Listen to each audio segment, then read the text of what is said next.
tráfego pago para a gente aqui fazer algumas perguntas e deixar alguns insights. Lembrando, Neto, que essa live é uma live curta e a gente vai ter aí aproximadamente uns 20 minutos para a gente bater esse papo aqui. Quem é você, de onde você vem e o que você está fazendo?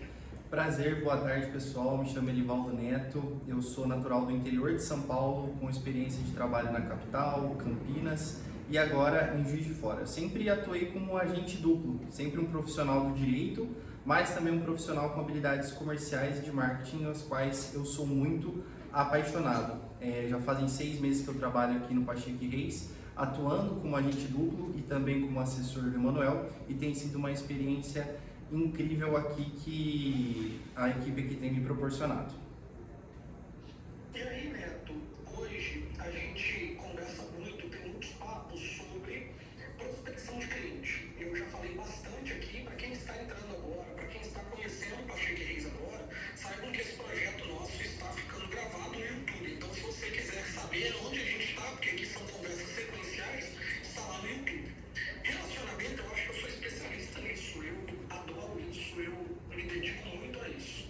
E produção de conteúdo é algo que você também, Neto, tem entendido bastante, tem pensado bastante.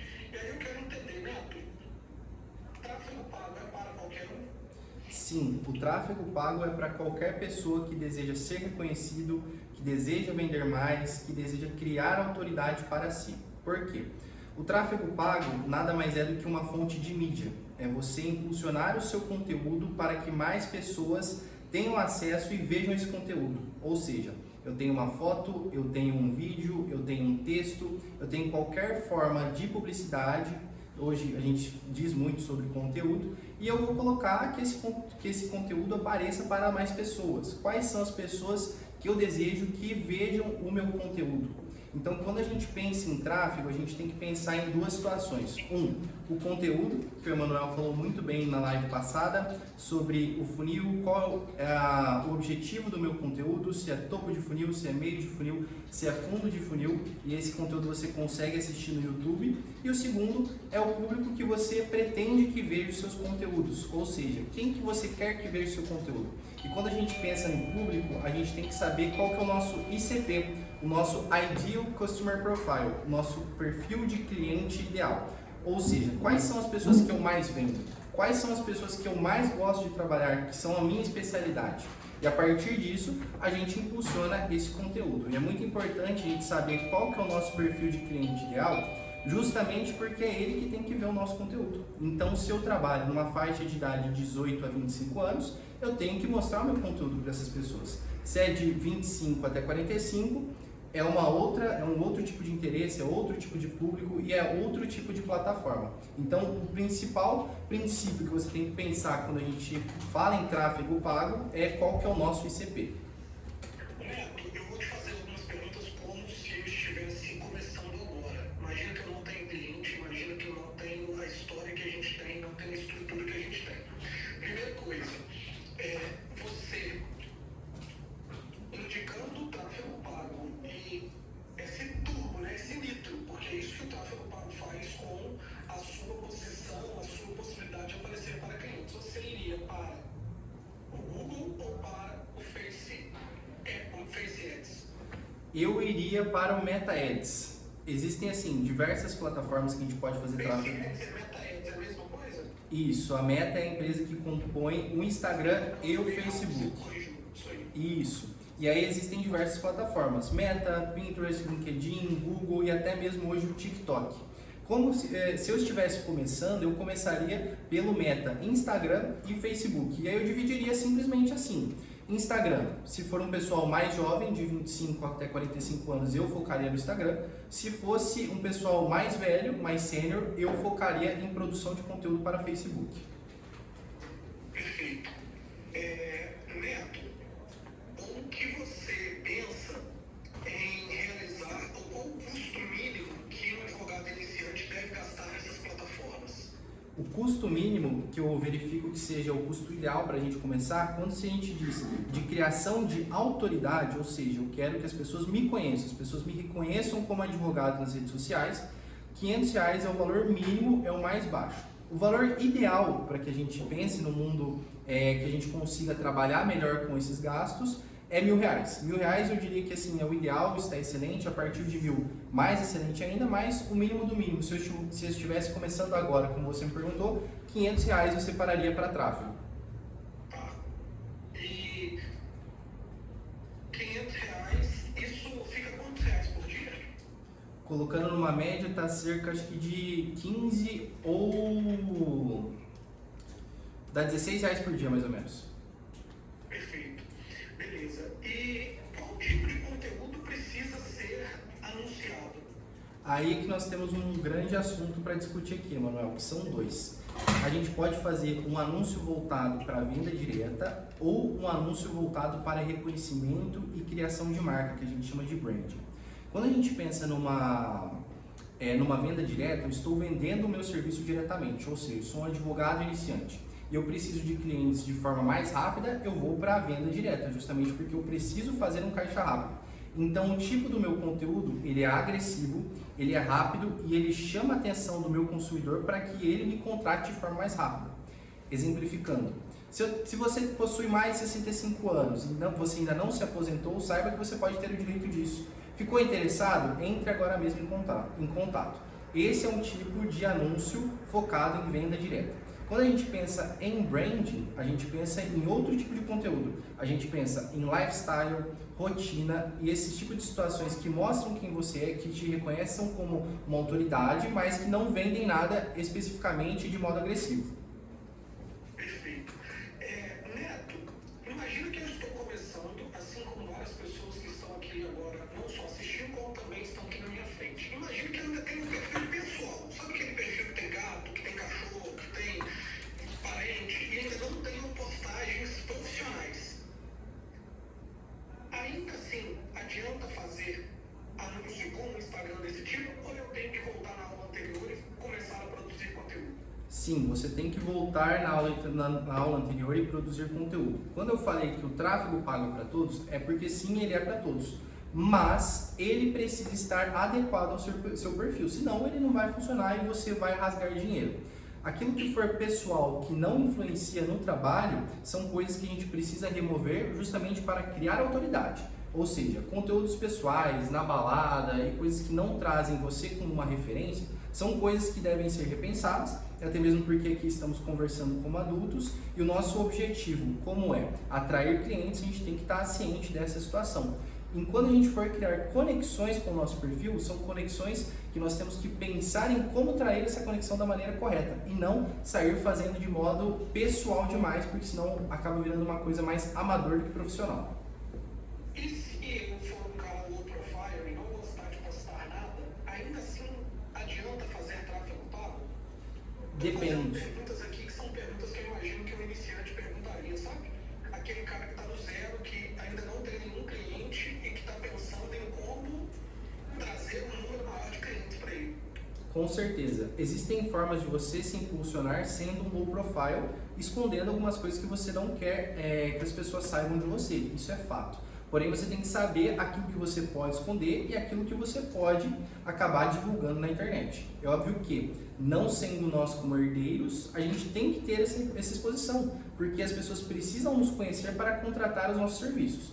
Porém, quando a gente pensa num cenário mais macro, eu posso sim me colocar ali como uma referência e colocar como low profile coisas que para mim são inegociáveis. Por exemplo, temos pessoas hoje que não gostam de colocar que elas possuem gatos, por exemplo, em casa, porque é uma coisa assim, especial para mim, eu não quero mostrar na rede social. Ou, por exemplo, eu não quero demonstrar meu relacionamento na rede social porque ele é muito importante. Mas tem coisas que você tem que abrir mão e você tem que se amostrar, você tem que divulgar justamente para criar essa conexão, pessoas te reconhecerem e aí sim contratarem os seus serviços. Perfeito.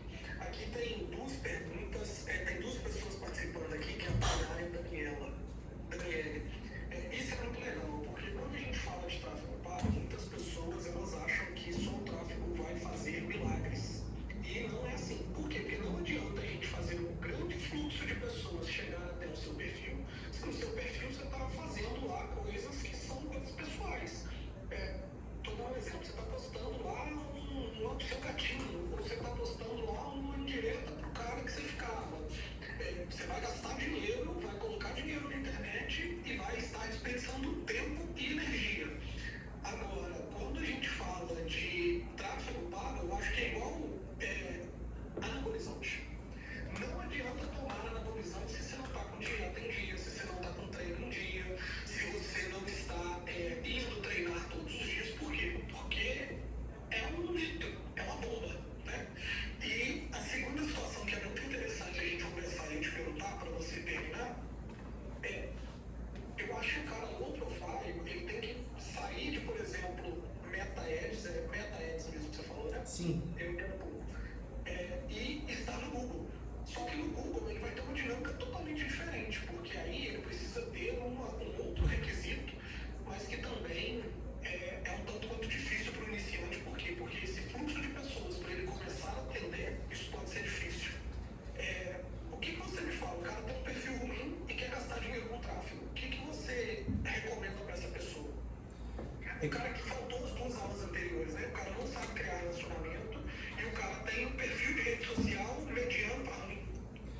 Esse cara que tem esse perfil mediano para ruim, ele vai ter que fazer um perfil que a gente chama de dark no Meta para colocar e atrair seus clientes fazendo uma venda direta, o que não é muito recomendado, ou ele vai ter que ir para o Google Ads e fazer uma landing page e fazer um tráfego direto para venda dentro desse Google Ads na barra de pesquisa do Google. Quais são os prós e os contras disso? O pró, você não aparece, você não precisa se mostrar, você não precisa saber produzir conteúdo, você só tem que criar ali formas, até mesmo artes que chamem a atenção, que sejam bem relacionadas na pesquisa do Google para que apareça para essas pessoas. Só que a gente cai num contra muito ruim. Qual que é esse contra? A guerra de preço. Quando a gente pesquisa algum serviço no Google, muitas das vezes a gente está procurando preço. Ou seja, eu quero um encanador para resolver o problema aqui na minha casa. Eu vou abrir a barra do Google, eu vou abrir 3 sites e eu vou escolher qual dos 3 ali me agradou mais. Ou seja, eu não tenho relacionamento com essa pessoa. Mas quando a gente pensa numa construção de autoridade, por exemplo, no Meta, você não entra na guerra de preço. A pessoa ela já te contrata e você tem mais liberdade tanto para fazer o serviço, né? A pessoa confia mais em você, quanto para escolher qual que é o seu preço, qual que é o preço do seu trabalho. Então a gente tem esse pró muito legal que é não aparecer, mas o contra é o que eu acho que não vale muito a pena hoje em dia, em 2025. Hoje eu te falo isso, amanhã pode ser que mude, mas hoje eu falo que em 2025 ganhar a guerra de preço é algo ruim. Perfeito, a Tainara pontuou aqui que é legal, e ainda não vai conectar com o cliente ideal. Não adianta você gastar dinheiro em tráfego e colocar e aparecer para um monte de gente que não tem nada a ver com o perfil do seu cliente contratante, né? Aquele que vai te contratar. Só vale a pena investir e promover se o foco estiver bem definido. Penso que quanto antes investir no tráfego é necessário definir o público-alvo. Com o público-alvo definido, conteúdos são criados com um foco, então valerá a pena investir e aumentar o alcance. Parabéns pelo tema abordado, muito pertinente. Elivaldo, para a gente terminar, dá uma dica aí para quem está pensando em tráfego, fale uma explicação, um insight que você acha legal e que você usaria se você estivesse começando agora do zero. O que você faria? Playbook simples para você que está começando hoje, colocando o ramo de advocacia. Separa 3 a 4 perfis que tem um lifestyle legal, que vendem bem na internet. Um deles tem que ser de venda direta, para você aprender também como que funciona essa dinâmica, que ela é muito importante. Ela tem os seus contras, mas ela funciona e bota dinheiro no caixa. Você vai pegar esses 4 perfis e você vai desenhar quais são os conteúdos e os elementos que essas pessoas utilizam, tanto para feed, tanto para Reels, quanto para Stories. Qual que é o perfil mais recomendado para isso? Temos vários profissionais de direito que fazem isso, eles são difíceis de encontrar porque muitas das vezes o profissional de direito não tem um conteúdo muito maneiro, mas você encontra, você vai achar, você vai listar quais são esses conteúdos. Você vai tirar um mês para produzir esses conteúdos, tá? Quando eu digo isso, é você escrever um texto, é você fazer um post, é você fazer um vídeo da sua rotina, é você fazer conteúdos que conectem com o seu perfil de cliente ideal. E você vai, em segundo lugar, você vai listar qual que é o seu cliente ideal. Ou seja, eu quero trabalhar com aposentados, então 60 anos para cima pelo menos. Eu quero trabalhar com trabalhista reclamante, acima de 30 anos pelo menos. Quando a gente pensa no seguinte, eu quero trabalhar com divórcio, então a gente pode colocar 18 a 35, 18 a 40. E aí você vai fazer o quê? Você vai impulsionar esse conteúdo que você criou, que você listou desses mentores, de 3 a 4 mentores, e você vai impulsionar 2 a 3 desses conteúdos, impulsionando esses conteúdos de acordo com o seu perfil de cliente ideal. Nesse início, o que é mais importante? Faixa de idade, não separa por interesse, não coloca esse tipo de situação, separa por idade e deixa o algoritmo do Meta funcionar. Por quê?